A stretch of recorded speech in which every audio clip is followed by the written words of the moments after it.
अब हम लोग बात करेंगे बैकबोन की, कशेरुक स्तंभ की, जिसे हम लोग वर्टिबल कॉलम कहते हैं, वर्टिबल कॉलम कहते हैं। और ये एग्जाम में बहुत ज्यादा पूछा जाता है और आपके अंदर भी बहुत ज्यादा कंफ्यूजन होता है। तो कंफ्यूजन जरा से भी मत कीजिए, क्योंकि ज्ञानसु परिवार ही आपको विजुअल तरीके से, प्रैक्टिकल के हिसाब से आपको एक एक चीज बहुत अच्छी तरीके से समझाता है कि आपको कहीं भी कंफ्यूजन नहीं होना चाहिए। कंफ्यूजन अगर होगा तो पढ़ाने का कोई मतलब नहीं है, इसीलिए विजुअल तरीके से हम पढ़ाते हैं। यहाँ पर कशेरुक स्तंभ की बात किया जाए तो ये एक इंजीनियरिंग का, पूरा इंजीनियरिंग का एक चमत्कार है हमारे शरीर में। इसका मेन जो कार्य होता है, अगर हड्डी के रूप में देखा जाए तो जैसे जो गाड़ियां होती है उसमें साकर होता है, साकर क्या करता है, वो किसी भी झटके को एब्जॉर्ब कर लेता है, झटके को एब्जॉर्ब कर लेता है। उसी हिसाब से हमारा जो बैकबोन है वो भी है। अगर ये बैकबोन नहीं होता तो जो झटके हमें लगते हैं, झटके हम लोग एब्जॉर्ब नहीं कर पाते, शायद हमारे शरीर में कुछ और लक्षण दिखाई देने लगते। इसमें टोटल नंबर ऑफ जो बोन होता है, टोटल नंबर ऑफ जो बोन होता है वो होता है 26। कितना होता है? 26, 26 होता है। इसका आकार सीधा नहीं होता है, सीधा नहीं होता है, बल्कि थोड़ा बेंट होता है, हल्का यस आकार का होता है। कैसा होता है? यस आकार का होता है। अब अगर इसकी बात किया जाए, ये कई डिवीजन में इसको बांटा गया है। जैसे नंबर एक सर्वाइकल, जो सर्वाइकल है ये वाला पोर्शन सर्वाइकल है, और इसमें टोटल जो बोन होता है वो 7 होता है। कितना होता है?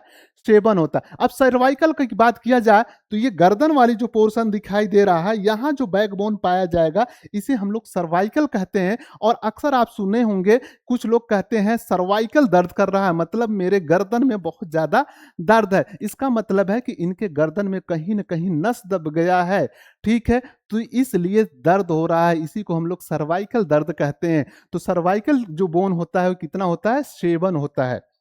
7 होता है। कहाँ पाया जाता है? ये पाया जाता है बैकबोन में, रीढ़ की हड्डी में। दूसरा बात करें तो थोरैसिक, थोरैसिक की जो संख्या होती है सबसे ज्यादा होती है। तो आपसे कभी अगर पूछा जाता है कि बैकबोन में सबसे ज्यादा कौन हड्डी पाई जाती है, तो थोरैसिक पाई जाती है। और थोरैसिक की जो संख्या होती है प्यारे बच्चों, वो होता है 12 ठो।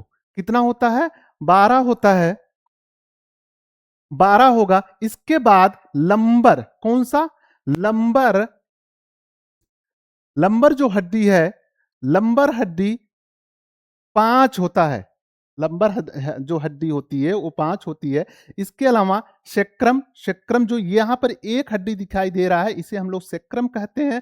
इसके अलावा एक और पाया जाता है काग्जिक्स, काग्जिक्स जिससे होता है ये वाली जो लास्ट में, इसी से पहले पूंछ का निर्माण होता था, यही लास्ट वाले रीजन से, ये भी संख्या में एक होती है। तो यहाँ पे नंबर की अगर बात किया जाए तो देखें तो 7 और 12 19 हो गए। 19 5 24, 24 1 25 1 26, मतलब टोटल नंबर आप जो बोन है आपके बैकबोन में वो कितना है? 26 है। बार बार अगर मैं रिपीट कर रहा हूं, इसका मतलब है कि आपके ब्रेन में, आपके मस्तिष्क में मैं उससे लोड कर रहा हूं। क्योंकि जब कोई चीज हम लोग बार बार बातें करते हैं तो धीरे धीरे वो हमारे मस्तिष्क में अपने आप समावेशित होता चला जाता है। इसलिए अगर पूछा जाए आपके शरीर के बैकबोन में कितनी हड्डियां पाई जाती हैं, तो कितनी पाई जाती हैं? 26 पाई जाती हैं। अगर डिवीजन की बात किया जाए कौन कौन सी पाई जाती हैं, सर्वाइकल पाई जाती हैं, थोरैसिक पाई जाती हैं, लंबर पाई जाती हैं, सैक्रम पाई, काग्जिक्स पाई जाती हैं। तो अगर इसमें कितनी हड्डियां पाई जाती हैं, तो 7 12 5 1 1, टोटल नंबर कितना हुआ? 26 हुआ। अब इसके अलावा यहां पे जो ये संरचना दिखाई दे रहा है, इस वाले संरचना को हम लोग क्या कहते हैं? इंटरवर्टिब्रल डिस्क, ठीक है, इंटरवर्टिब्रल डिस्क कहते हैं। और हर हड्डी के बीच में फाइब्रिनो कार्टिलेज, यहां यहां फाइब्रो कार्टिलेज एक पाया जाता है जो कुशन का काम करता है। मतलब जब इस पे धक्का लगता है, जब इस पे शॉक लगता है, ये शॉक को एब्जॉर्ब कर लेता है, अवशोषित कर लेता है, और हमें दबाव महसूस नहीं होता है। इसके बीच की खोखली नली से संवेदनशील रीढ़ की हड्डी, मतलब अब इसके अंदर एक खोखला स्थान होगा जिसमें से एक बोन निकलता है, जिसको हम लोग कहते हैं स्पाइनल कॉर्ड कहते हैं, स्पाइनल कॉर्ड कहते हैं। इस पॉइंट अब हम लोग बात करेंगे वच्छी पिंजरा के थोरैसिक थोरैसिक केज की बात करेंगे। ये एक देख रहे हैं कि इस संरचना एकदम पेज लाइक लग रहा है, मतलब पिंजरा लाइक लग रहा है। कभी बचपन में आपने भी तोता को पाला होगा, तोता को, खरगोश को। अच्छा ये बताओ, पिंजड़े में उसको क्यों रखते हैं? इसलिए रखते हैं ताकि जो बिल्लियां हैं या ऐसे जीव उसे मारे ना, मतलब उसको खा ना जाए। वैसे ही ये जो संरचना बना है, तो हमारे शरीर के अंदर जो सबसे संवेदनशील अंग है उसको बचाने के लिए बना है। वो संवेदनशील अंग कौन सा है? आपका हृदय है और फेफड़ा है। आपके फेफड़े और हृदय को बचाने के लिए ये वच्छी पिंजरा का विकास नेचर ने किया है। और इसमें टोटल नंबर जो हड्डियों का होता है वो 25 होता है। लेकिन अगर इसमें जो रिब्स की बात किया जाए, रिब्स की जो संख्या होती है वो संख्या होती है 24 होती है। और आज यहाँ 5-7 प्रश्न ऐसे बनेंगे, 5-7 ऐसे प्रश्न बनेंगे जो हमेशा कंफ्यूजन होता है और एग्जाम में अक्सर लोग गलत करके आते हैं। लेकिन अगर ध्यान से वीडियो को पूरा देखते हैं तो जाहिर सी बात है वो कंफ्यूजन रिब्स के मामले में, पसलियों के मामले में नहीं होगा। जैसे सत्य पसलियां क्या है, असत्य पसलियां क्या है, फ्लोटिंग रिब्स क्या है, मतलब तैरती हुई पसलियां क्या है, इन सारी चीजों पे बस थोड़ा सा एक बार सुनने के बाद आपके मस्तिष्क में घुस जाएगा। तो चलिए देखते हैं कि रिब्स के बारे में क्या क्या महत्वपूर्ण जानकारियां हैं। हृदय और फेफड़ों की सुरक्षा करने वाला 25 हड्डियों का लचीला पिंजरा है। ये जो पिंजरा दिखाई दे रहा है इसमें टोटल नंबर आप जो बोन होते हैं वो कितने होते हैं? 25 होते हैं। 25 होते हैं। लेकिन यहां पर एक चीज एकदम माइंड में बैठा लीजिए, जो रिब्स होती हैं, रिब्स की संख्या होती है 24 रिब्स की संख्या होती है, प्लस एक ये वाली जो संरचना दिखाई दे रहा है इसे हम लोग स्टर्नम कहते हैं, स्टर्नम हड्डी, और हिंदी में कहते हैं उरोस्थी, उरोस्थी कहते हैं। इनकी संख्या 1 होती है। तो टोटल नंबर कितना हुआ? 25 हुआ। टोटल नंबर कितना हुआ? 25 हुआ। अब अगर बात करते हैं रिब्स की, तो रिब्स 12 जोड़े में पाए जाते हैं। जो पसलियां होती हैं 12 जोड़े में पाई जा रही हैं। अरे भैया, अगर 12 जोड़े में पाई जा रही हैं, पेयर में पाई जा रहे हैं, इसका मतलब टोटल नंबर कितना हुआ? 24 हुआ। और 24 जो होता है, लेफ्ट साइड में 12 और राइट साइड में 12, टोटल नंबर आप कितना हुआ? 24 हुआ। और बीच वाली जो ये वाली हड्डी होती है इसे हम लोग क्या कहते हैं? स्टर्नम कहते हैं, उरोस्थी कहते हैं। इसको मिलाकर टोटल नंबर आप 25 होते हैं। किसमें? वच्छी पिंजरा में, थोरैसिक केस में। अब यहां पर सत्य पसलियां जो होती हैं 1 से 7 तक, मतलब 1, अगर यहां से हम लोग काउंटिंग करें 1 2 3 4 5 6 7, तो ये 7 तक जो पसलियां हैं इसको सत्य पसलियां कहते हैं। सत्य पसलियां क्या है? सत्य पसलियां ऐसी पसलियां जो डायरेक्ट उरोस्थी से जुड़ी हुई हों, जो डायरेक्ट उरोस्थी से जुड़ी हुई हों, ऐसी पसलियों को हम लोग क्या कहते हैं? सत्य पसलियां। जैसे देखिए, ये पसलियां किससे जुड़ी हुई हैं? उरोस्थी से। ये भी उरोस्थी मतलब स्टर्नम। यहां ये भी पसलियां उरोस्थी से, ये भी, ये और ये, इसके अलावा ए बी, मतलब ये 1 से 7 तक जो पसलियां हैं वो किससे डायरेक्ट जुड़ी हुई हैं? उरोस्थी से। इसलिए इसे हम लोग क्या कहते हैं? सत्य पसलियां कहते हैं।